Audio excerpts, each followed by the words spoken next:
Look at this way, we didn't have Dead Toka for Christmas. Let's be thankful for that.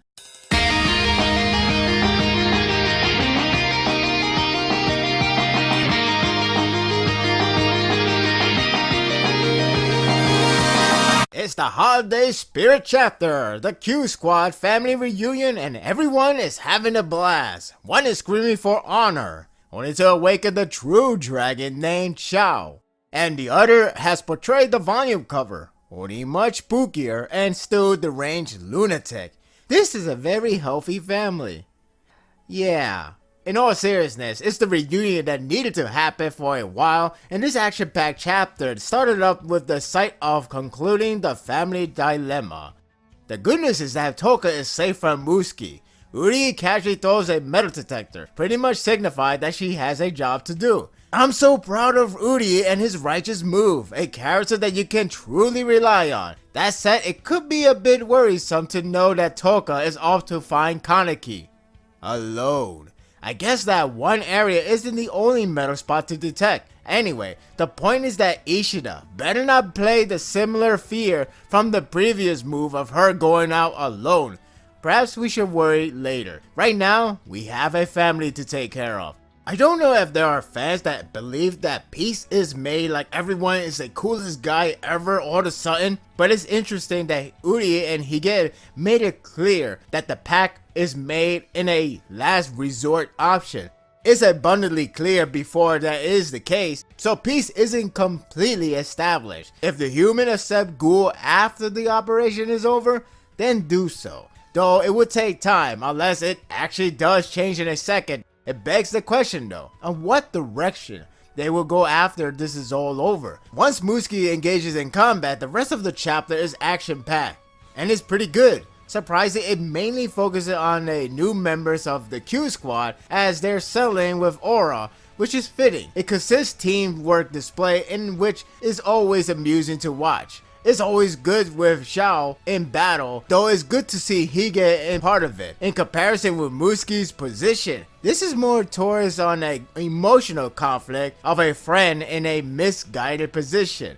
Aura's emotional disturbance being exploited is probably why the chapter went complete focus on the new Q Squad. I can understand where he's coming from in terms of human sacrifice would go in vain if they just accept Ghoul like a missing brother. The last thing I do need is how one is completely cool with every bad deed from one side without any source of evenness.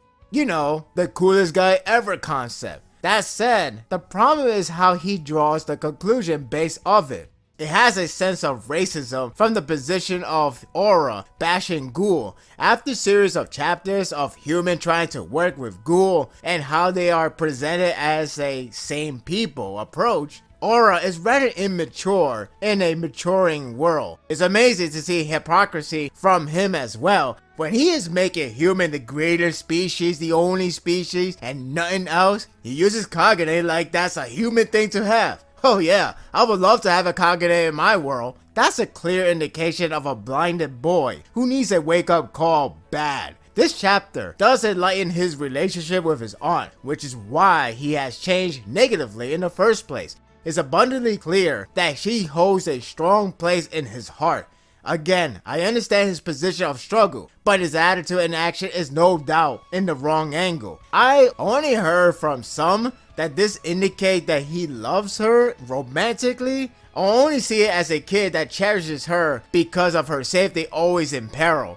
I mean, if it is what some has said, so be it. Bottom line, this is why he lost his cool. While the action is nice and all, it does help me to appreciate these characters further, in their own rights that is. Hige is a member that can get more out of it in the future, so if he lives through this, he could get more development if utilized well. I do like him personality wise. He's a nice caring guy that can stand up in midst of combat, but trying to comprehend the situation of friends fighting each other.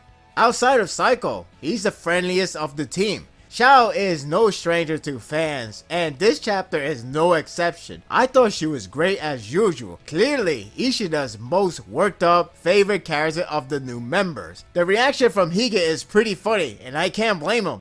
A pissed off Xiao is a scary ass sight. She straight up kicked him damn hard. I thought his neck got twisted again. If I was him, I'd probably regret everything and just say, "Gomennasai." The battle is a deciding factor once it's all over. Those who live will probably get more developments and personal problems in the future. That is if the series does go to third part, which I am still holding on to that. Zhao has been getting worked up since her intro. I remember the omake of her daydreaming Haryu. I wonder what sort of relationship she had. Granted, Haryu is dead, though oddly reviving her does fit in for a character development subplot, but who really knows? Anyway, it all depends on the outcome. As for Aura, my assumption from this chapter is that he's a misguided child that can be, I'm ready to shield myself everyone, redeem.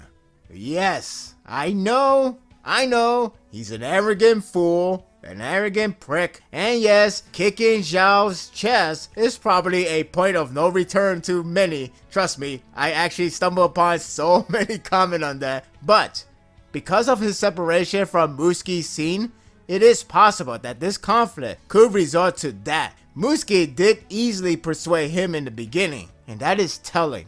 If we had to redeem one, he should be that guy.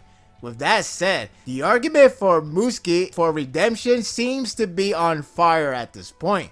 The cliffhanger is interestingly good for rising up the fear of something unexpected is bound to happen. I thought I was looking at the panel wrong when two giant fists collided from Psycho, only to realize Muski did it. That's right, she can copy their form because it turns out that she can control her RC cell like a bona fide ghoul. I'm impressed on how careful Ishida was with her hitting Kagene's potential as well as her type of fighter. Every ghoul has their own portrayal, hence the nickname and such. So it's fitting for Muski to be looked at as a copy ghoul. It's interesting that the missing piece from chapter 108 about Muski's RC cell rating is revealed to be 3.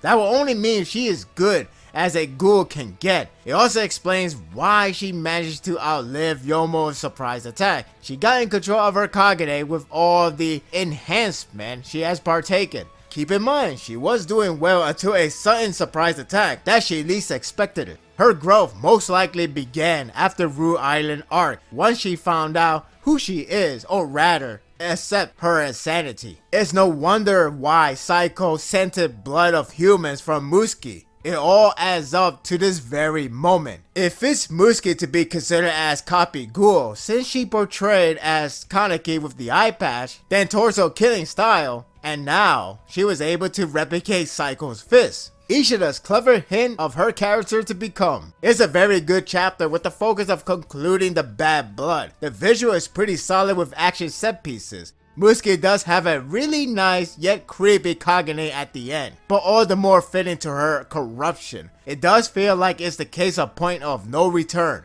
If it's true, it is for the best, as much as I don't like Uri and Psycho are about to face. Anything could come out of it, more so than simply terminating those two.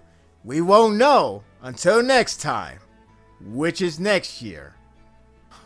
Yeah, this is the last chapter of the year. Unless we get lucky for an early release, then we'll probably get a chapter before the new year. And if everything goes normally, then that means the next chapter will be the first day of a new year. How nice, how charming. Share your thoughts in the comment section. Do you think we're going to have any casualty between both sides of the battle? Do you think they will all come in peace? Do you think something bad will happen besides, I don't know, death, I guess? I feel like it's gonna be much more than a simply just eliminating Muski or no elimination.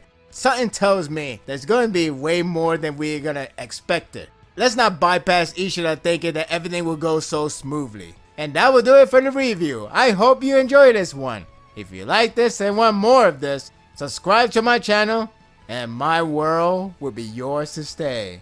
Until next time, take care.